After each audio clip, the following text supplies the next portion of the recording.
Pagbasa mula sa ikalawang aklat ng mga hari.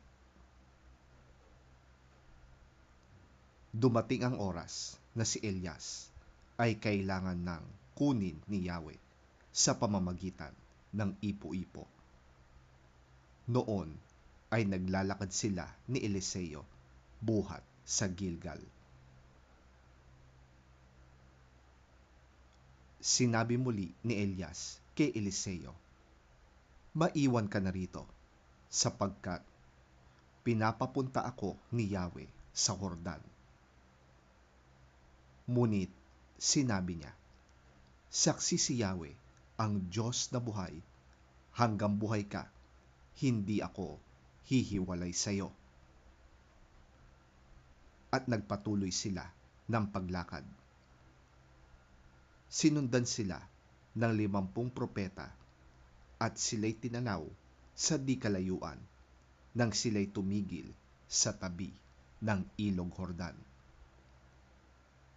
Hinubad ni Elias ang kanyang balabal at inihampas sa tubig. Nahawi ang tubig at sila'y tumawid sa tuyong lupa. Pagkatawid nila, sinabi ni Elias, "Sabihin mo sa akin kung ano ang ibig mong gawin ko para sa iyo bago ako kunin." Sumagot si Eliseo, "Kung maaari, ipamana ninyo sa akin ang 2 bahagi ng inyong kapangyarihan." Sinabi ni Elias, "Mabigat ang hinihingi mo. Gayunman, kapag nakita mo akong kinuha, mangyayari ang kahilingan mo. Kapag hindi, hindi mo makakamit ang hinihingi mo."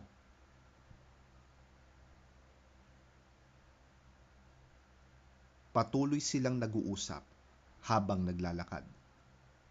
Walang ano-ano'y pumagitna sa kanila ang isang karwaheng apoy na hila ng mga kabayong apoy. Nagkahiwalay sila at si Elias ay iniakyat sa langit sa pamamagitan ng ipo-ipo. Kitang-kita ito ni Eliseo, kaya't napasigaw siya, "Ama ko! Ama ko! Maggiting na tagapagtanggol ng Israel!" At nawala na sa paningin niya si Elias. Dinampot niya ang nalaglag na balabal ni Elias at bumalik sa pampang ng ilog Jordan. Hinawakan niya sa isang dulo ang balabal at inihampas sa tubig, sabay sabi, "Nasaan si Yahweh, ang Diyos ni Elias?" Nahawi ang tubig at siya'y tumawid.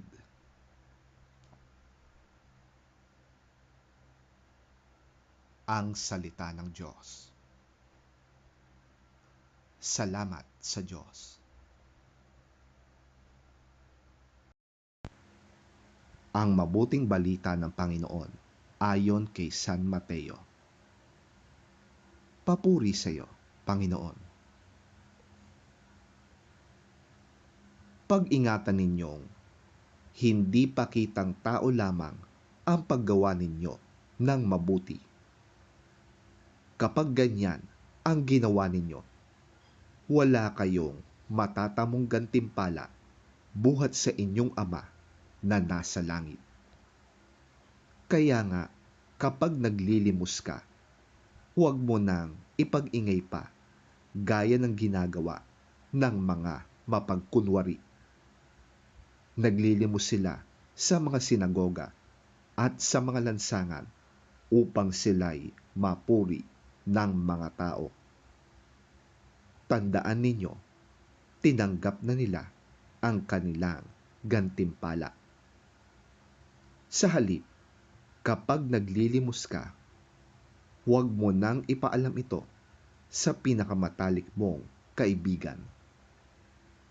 Gawin mong lihim ang iyong paglilimos, at ang iyong ama na nakakakita ng kabutihang ginagawa mo ng lihim ang siyang magbibigay ng gantimpala sa iyo.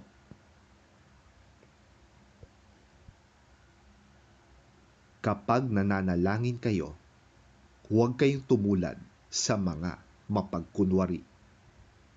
Mahilig silang manalangin nakatayo sa mga sinagoga at sa mga kanto upang makita ng mga tao.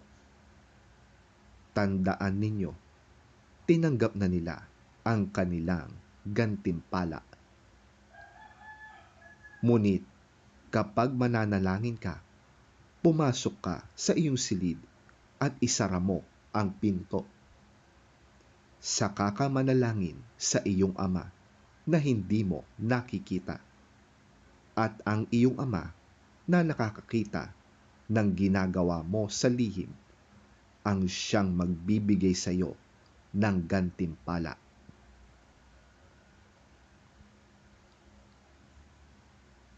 Kapag kayo'y nag-aayuno, huwag kayong magmukhang malungkot tulad ng mga mapagkunwari. Hindi sila nag-aayos ng sarili upang mapansin ng mga tao na sila'y nag-aayuno. Tandaan ninyo, tinanggap na nila ang kanilang gantimpala. Sa halip, kapag nag-aayuno ka, maghilamos ka, lagyan mo ng langis at ayusin mo ang iyong buhok upang huwag mapansin ng mga tao na ikaw ay nag-aayuno. Ang iyong ama na hindi mo nakikita ang tanging makakaalam nito. Siya na nakakakita ng ginagawa mo ng lihim ang siyang magbibigay ng gantimpala sa iyo.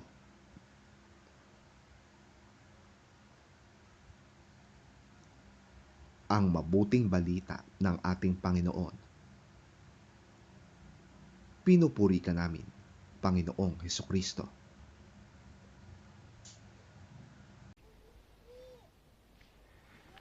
Be careful not to do your acts of righteousness before men to be seen by them. If you do, you have no reward from your Father in heaven. So when you give to the needy, do not announce it with trumpets, as the hypocrites do in the synagogues and on the streets, to be honored by men. I tell you the truth, they have received their reward in full. But when you give to the needy,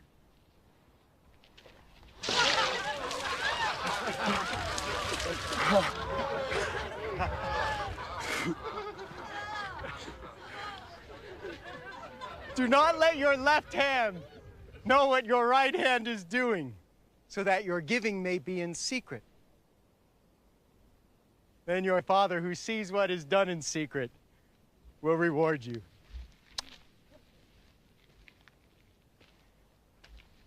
And when you pray, do not be like the hypocrites, for they love to pray, standing in the synagogues and on the street corners, to be seen by men. I tell you the truth, they have received their reward in full. But when you pray, go into your room, close the door, and pray to your Father who is unseen. Then your Father who sees what is done in secret will reward you. When you fast, do not look somber as the hypocrites do, for they disfigure their faces to show men they are fasting. I tell you the truth, they have received their reward in full. But when you fast, put oil on your head and wash your face, so that it will not be obvious to men that you are fasting. but only to your Father who is unseen. And your Father who sees what is done in secret will reward you.